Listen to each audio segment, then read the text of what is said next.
Hey there, welcome back to my channel. T.CHANEL here. In today's video, as promised, I am doing a video on how we can manifest things that we desire using crystals, okay? And in today's video, we're going to be focusing on citrine, and this is a citrine cluster. Now, before we really get into this video, I do want to share with you all that it is said that this particular citrine is nothing more than amethyst bait.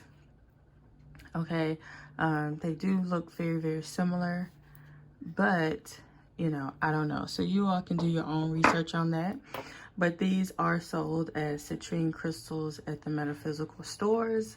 So I just believe that it does have the energy or possess the energy of citrine, so we're just gonna roll with that.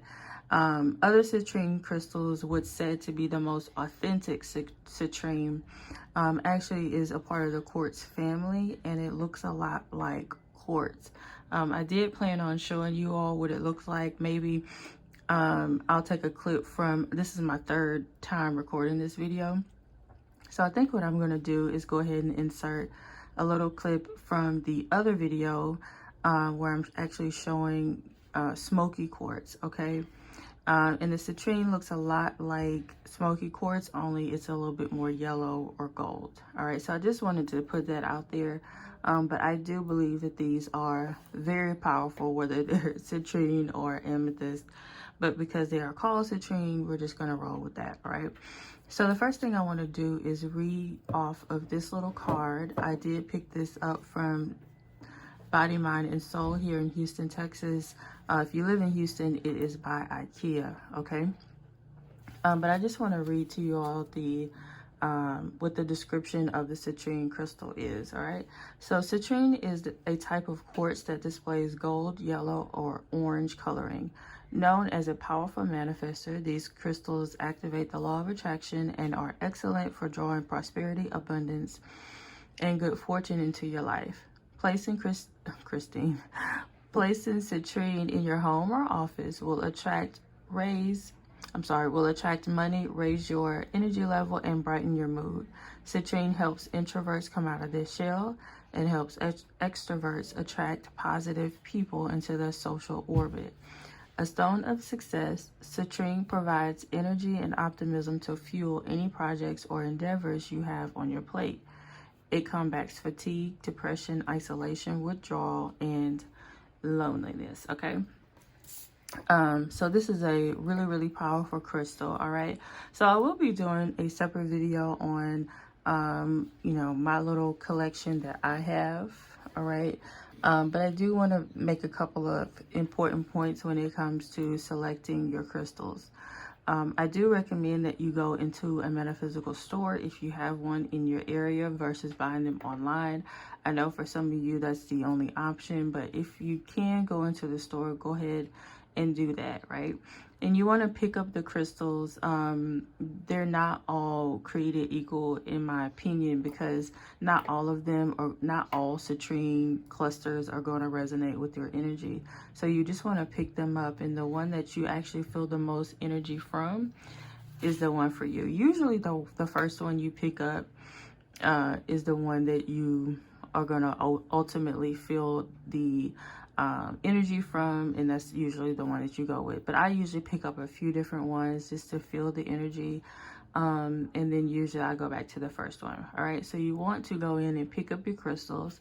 Secondly, you want to actually cleanse your crystals, or clear, excuse me, you want to clear your crystals, and you can do that with sound. Okay, at the store that I got this one from, they actually hit this wind chime. Okay, I don't want to hit it because I am in the office and I don't want to be super loud, but they'll hit this, or you can use like a Tahitian bowl or a crystal sound bowl to actually clear. So you just want to play one of these bowls or this chime in the area or in your sacred space to really clear the energy from the crystal, okay?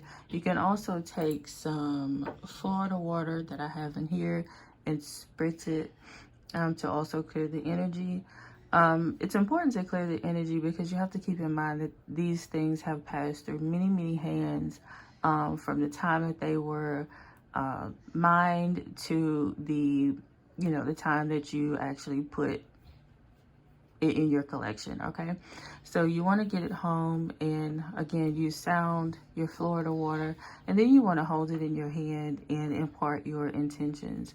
So what do you intend, or excuse me, what would you like, what type of energy would you like for this crystal to bring into your life? Okay, into your sacred space. So you want to pray over it, and you want to meditate with it. Meditating with your crystals is something that you want to do on a regular basis to ensure that, that your energy is still a part of the crystal itself, okay? Something else that you want to do frequently is to also, clear the energy of the crystal. This is selenite, so you can just simply wave it across. And I actually feel that energy. That's so crazy. That still freaks me out. Or you can just sit it there on top, okay? To really clear any energy. Ooh, that sent like a shiver down my spine. To clear any energy that is within or in your crystals. So a lot of the crystals, what they tend to do is absorb energy, be it negative or positive. There are some crystals that focus on absorbing negative energy, like let's see, and I'm going to talk more about this again in a different video. This is tourmaline, it's a rough black tourmaline, okay? And this one focuses on absorbing any negative energy and actually transmutes it into positive energy and releases that back into the environment, okay? Tourmaline, you don't really have to clean or clear at all because it kind of naturally does it, but not all crystals do. So these selenite ones, you can just put your crystals on top like this. I would say every so often, maybe once a week, once a month, whatever you feel led to do. And you can clear the energy like that, okay? So moving on to actually using this to manifest money, okay? So what I challenge you all to do is to set up a prosperity altar in your sacred space. If you do not have a sacred space, you should have a sacred space. I will do a separate video on how to set it up. But you should definitely have a prosperity altar. Now, the things that you want to put on this altar are things that actually make you feel good, that really resonate with your energy. I have this is my desk, but as you all can see, I have a lot of goodies up here. But I really love this Buddha head, and I have my sound bowls up here. You guys can see my Florida water back there. My Crown of Success oils are there. You can also put the Jade Emperor here on your altar. He is said to be the gatekeeper of all money in the universe, okay? You don't have to believe that. It is what it is, right? But it is a belief of some cultures. Any deities that you work with, Oshun, Heru, like whoever, you can put, especially if those deities are connected to wealth and prosperity, and they resonate with your spirit, then you can put them on your prosperity altar. I definitely also recommend that you use and burn ancestor money. This stuff is really, really powerful. I actually burn it every single day. I will do a separate video on this, but you can also have this on your altar to burn.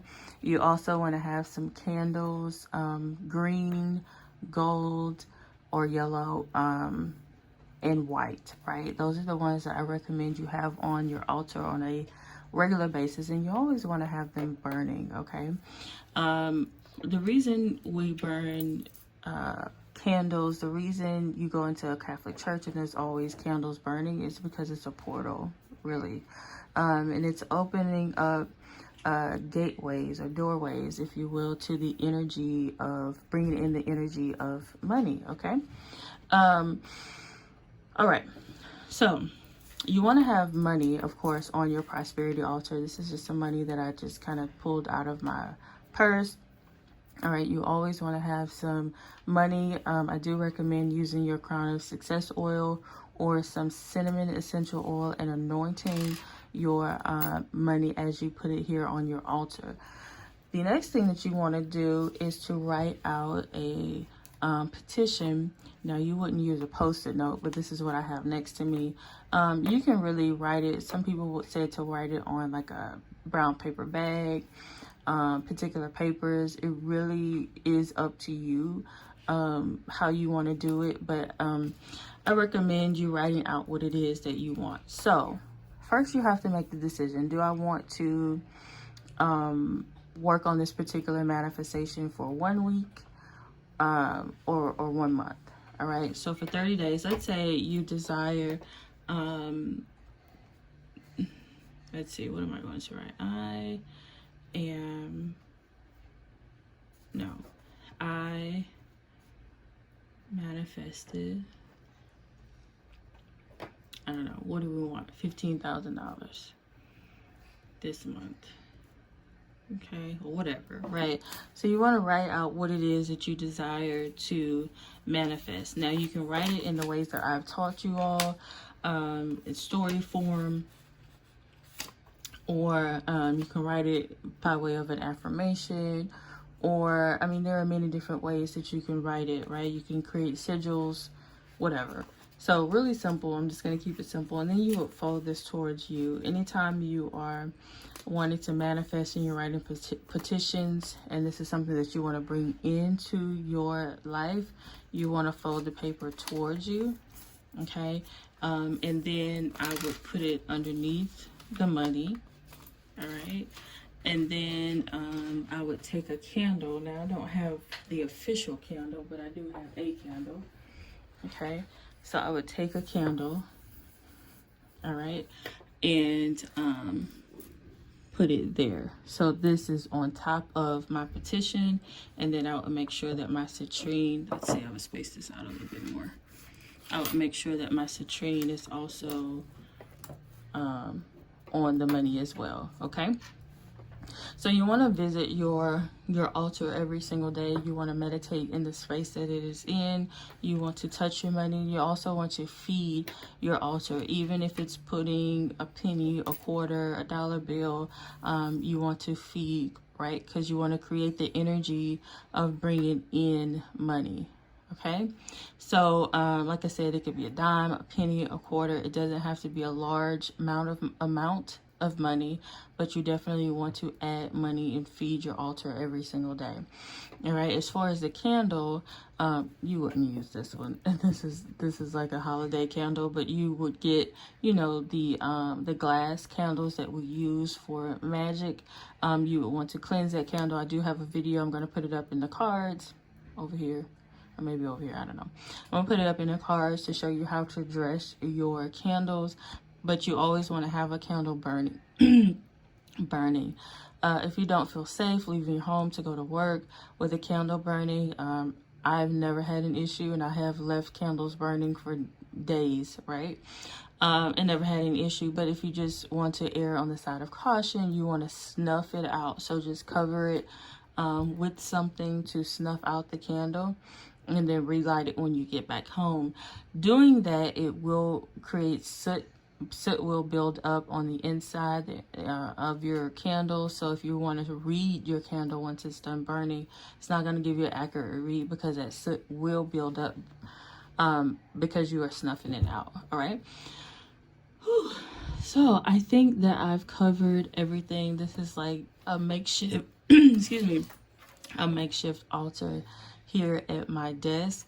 If you guys have any questions, feel free to put them down in the description, and we will be talking about these other crystals in another video. Some of them I'm going to dedicate their own video to, just because there's so much to say, and then there will be a video where I'm talking about several crystals. But I want you guys, I know you guys have been seeing this picture in the back of my videos lately, but this actually looks like crystals, and I didn't realize it until a few days ago.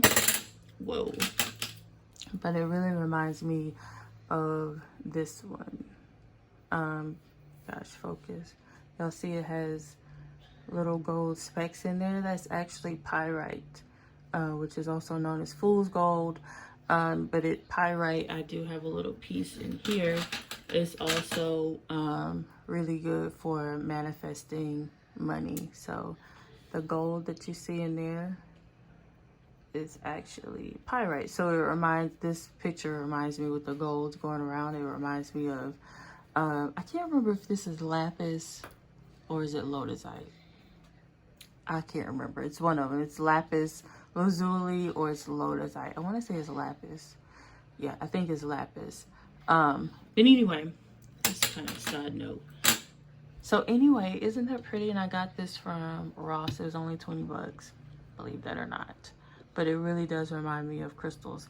All right, y'all. So if you guys have any questions, feel free to put them down in the description. Also, if you guys, as you guys are putting together your prosperity altars, please send me pictures on Instagram in my DM. I would love, love, love to see them. Go ahead and thumbs up this video. Subscribe if you haven't already. Start the conversation down below by leaving a comment. I now will see you guys in the next one.